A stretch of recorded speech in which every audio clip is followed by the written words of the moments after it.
Donc c'est tabou. C'est tabou, elles n'ont pas le droit. Ça s'appelle une herminette. Oui. La différence fondamentale avec une hache, c'est que le tranchant de la hache est parallèle au manche, oui, alors que là, il est perpendiculaire. Ils s'en servent à la fois pour couper les arbres, ils s'en servent pour creuser, pour tailler, pour la culture, éventuellement pour se battre. Oui, je pense qu'il doit y être quelques-uns à s'être pris quelques coups de herminette dans la région. Hier, on a vu beaucoup de traces de cicatrices dans les côtes, dans les genoux, même sur le nez, dans la tête, avec ses... Attention.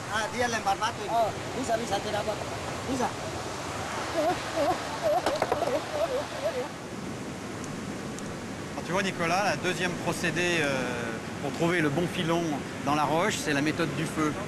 Donc on met le bois au-dessus du rocher et après une demi-heure à 3/4 d'heure de chauffe, la roche va éclater. C'est vraiment les derniers héritiers les plus illustres et les plus magnifiques de gestes immémoriaux.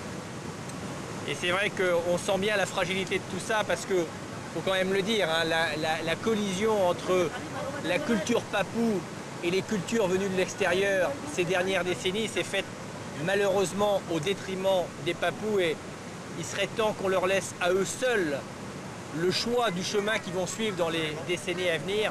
Ça n'a pas toujours été le cas et la confrontation notamment quand les industries minières, pétrolières et forestières sont arrivées s'est faite souvent d'une manière assez violente. Ça valait d'être signalé parce que les Hunas sont un peu un exemple à part. Il faut dire qu'ici, ils sont particulièrement protégés par la géologie et l'environnement. Absolument, oui.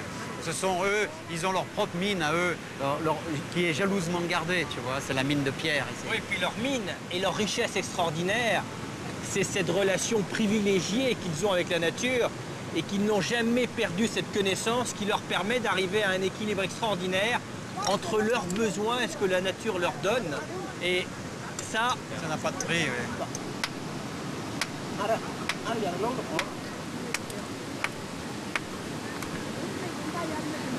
Ils ont presque fini les haches, là. Enfin, grossièrement. Hein. Ils sont bien travaillés. Hein.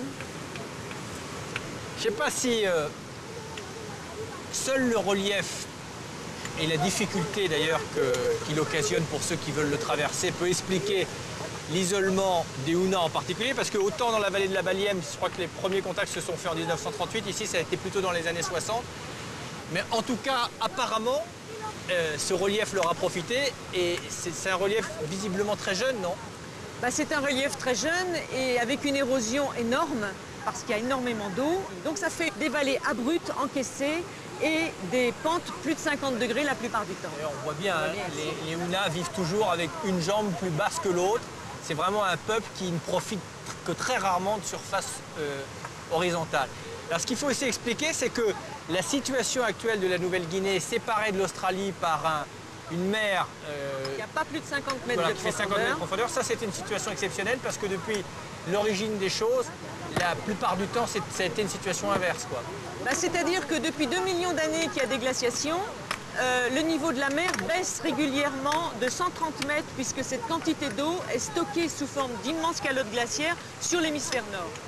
Donc on peut dire que sur 80% de temps, depuis 1 million d'années, eh bien l'île de la Nouvelle-Guinée est reliée, fait partie du continent australien. Alors ça explique tout simplement que par exemple, les Hunas, de temps en temps, chassent ici des petits kangourous arboricoles qui sont une évolution du kangourou australien parce que à chacune des glaciations, lorsqu'il y avait une passerelle terrestre entre l'Australie et la Nouvelle-Guinée, la faune a migré et on trouve dispersés sur la Nouvelle-Guinée, notamment tous les marsupiaux qu'on ne trouve normalement qu'en Australie. Voilà.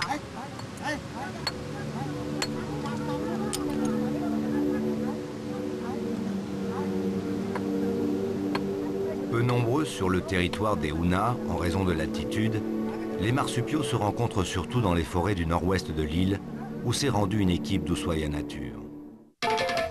Pour des vacances au bord de l'eau, allez sur maîtrepiscinier.com.